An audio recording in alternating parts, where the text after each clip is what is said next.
Vamos conversar com o professor da Universidade Federal do ABC, integrante da Rede Escola Pública Universidade e também do Comitê Diretivo da Campanha Nacional pelo Direito à Educação, Fernando Cássio. Bom dia, Fernando. Bom dia, Glauco. Bom dia a todo mundo que nos ouve. Fernando, o chamado novo ensino médio começou a ser implementado por alguns governos estaduais, inclusive de São Paulo, em partes, né? É uma proposta que surgiu ali na Base Nacional Curricular como aprovada no governo Temer e que veio tramitando aí até chegar no governo Bolsonaro, tudo sem discussão com a comunidade escolar, sem discussão também com a comunidade acadêmica praticamente. Eu queria primeiro que você explicasse o que é esse chamado novo ensino médio, Fernando. Bem, o...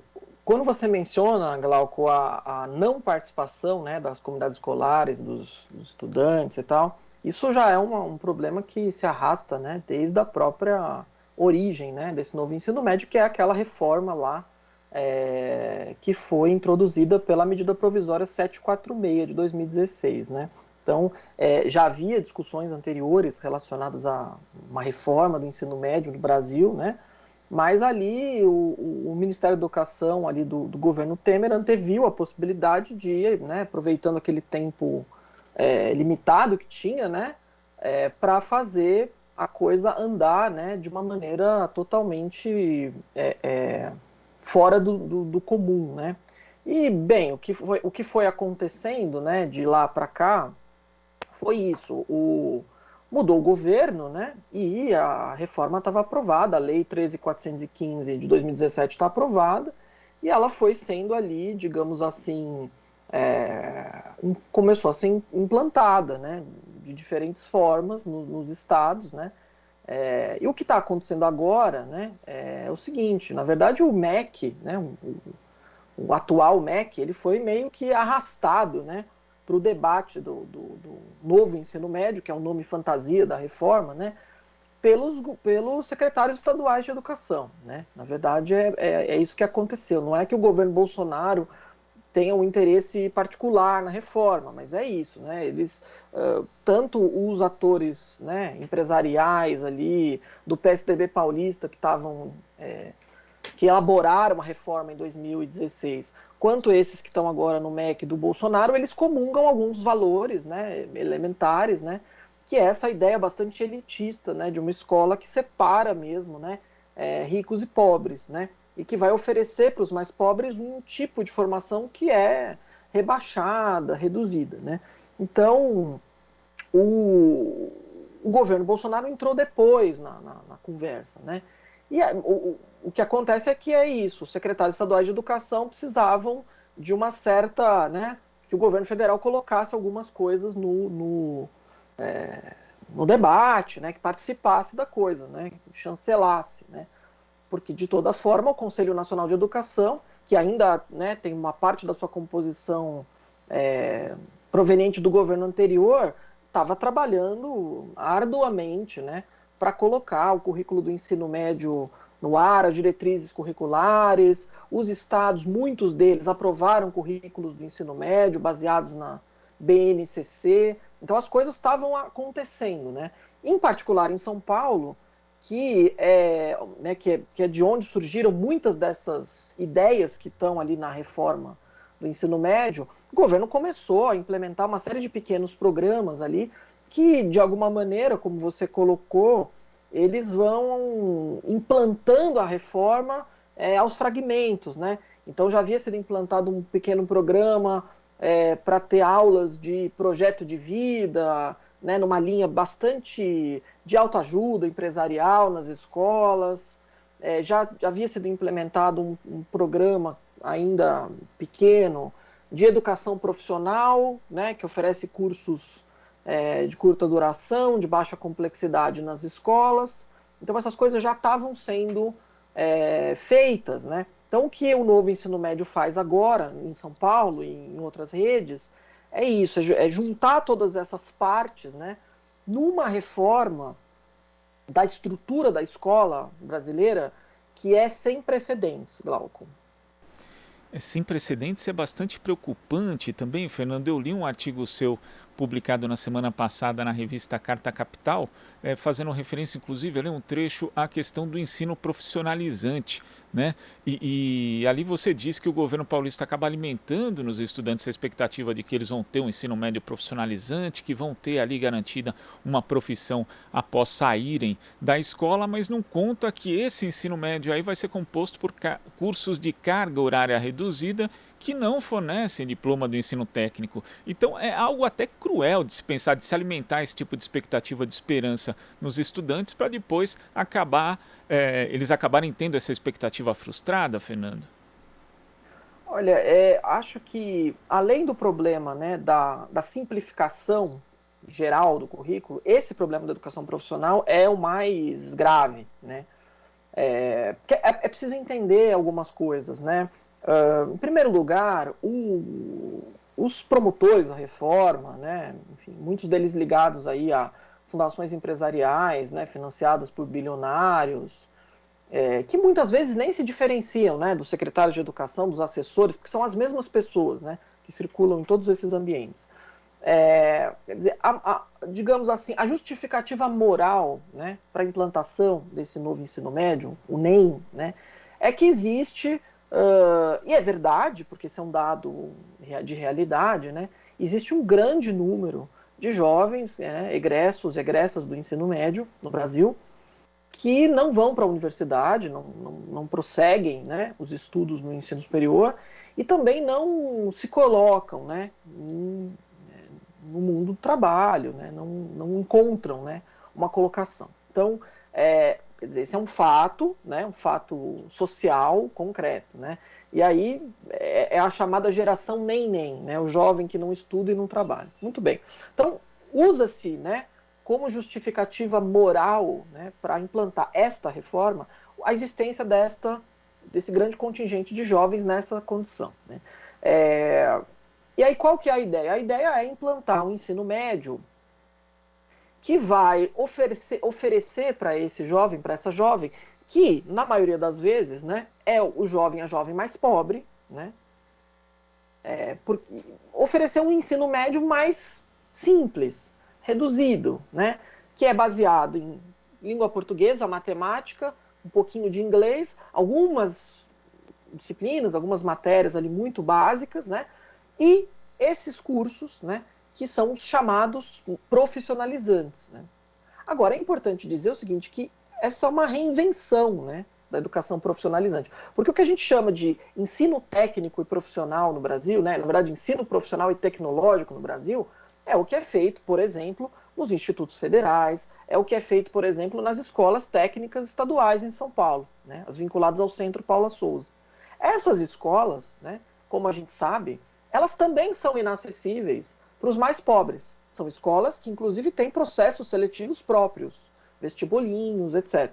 Então, na realidade, os estudantes mais pobres, que são a maioria dos estudantes das redes estaduais, eles não acessam o ensino superior e eles também não acessam a educação profissional e tecnológica.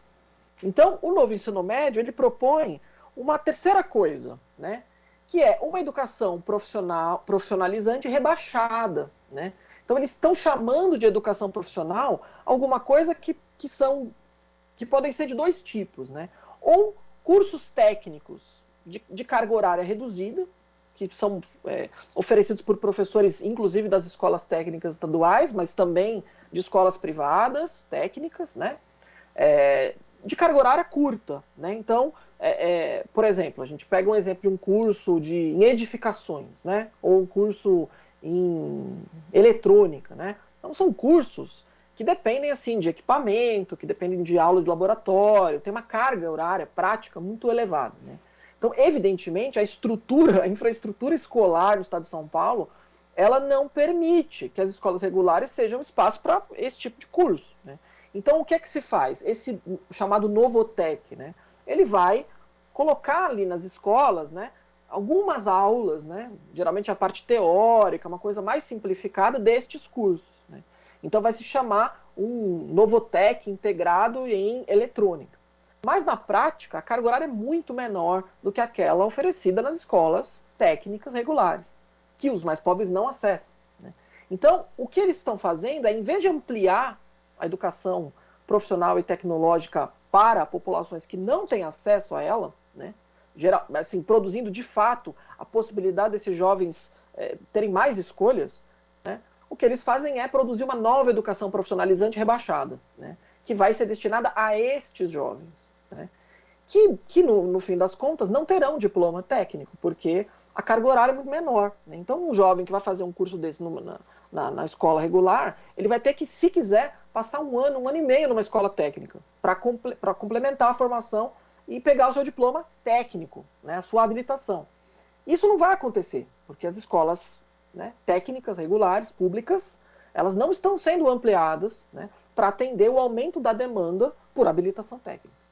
A outra modalidade que eles oferecem, essa é ainda mais aviltante, né, para a educação pública, que é a oferta de pequenos cursinhos mesmo, profissionalizantes, né? Então, um curso de planilha eletrônica, um curso de como se apresentar em público, no mercado de trabalho, um curso sobre design de aplicativos, né? Cursos de 30 horas, 40 horas, né?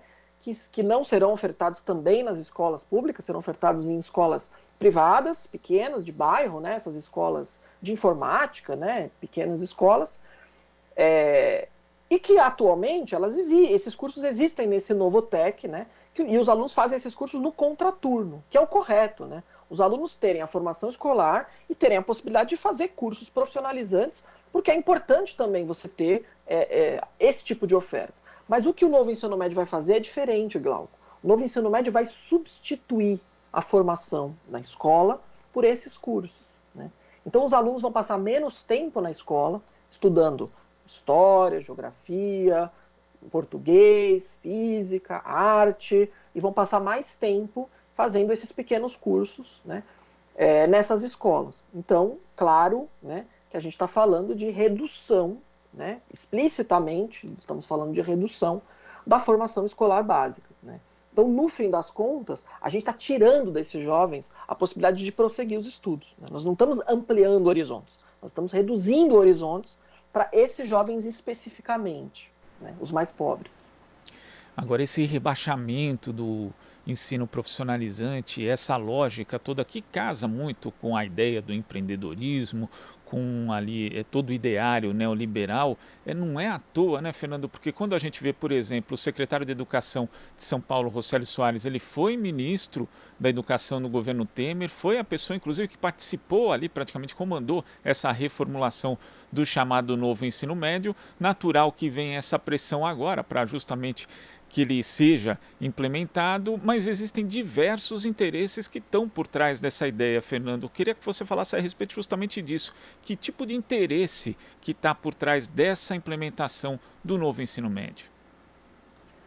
Olha, eu costumo dividir, né, esses interesses privados, privatistas, né, em dois tipos. Assim. Acho que é importante a gente não perder de vista, né, essas duas fontes de interesse, né.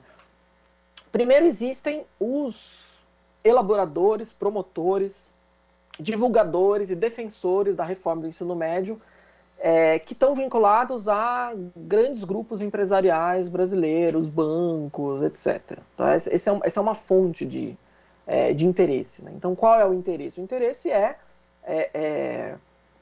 moldar o currículo da escola pública, né? Especialmente moldar o currículo da escola pública voltada aos estudantes mais pobres, que vão compor a força de trabalho, né, a massa da força de trabalho. Né? Então, e aí é aí que entram então as fundações empresariais, os institutos, né, nesse processo de elaboração, de implementação, de assessoria, de orientação, né, fazendo seminários, fazendo eventos, vídeos, né, e aí vão, de fato, fazendo a política, né? Então, tem sempre lá um assessor dentro lá no gabinete do secretário, do ministro, que é ex-assessor da fundação tal. Assim, a linha que separa esses atores, ela é tênue, né? Assim, é só com a lupa da conveniência política que você vai ver diferença, né? Então, esse é um tipo de interesse político-econômico mais geral, né? Em ditar os rumos da educação do país, né? para a formação, né, da força de trabalho. Isso é um interesse. O que acontece aqui é o seguinte, né, essas grandes reformas, né, em algum momento, e não foi diferente com a Base Nacional Comum Curricular, não é diferente com a reforma do ensino médio, você tem um momento em que as coisas começam a ser implementadas, em que você vem outros atores privados começam a entrar, que são os atores privados com interesse comercial direto, né? As fundações empresariais, elas são filantrópicas, né?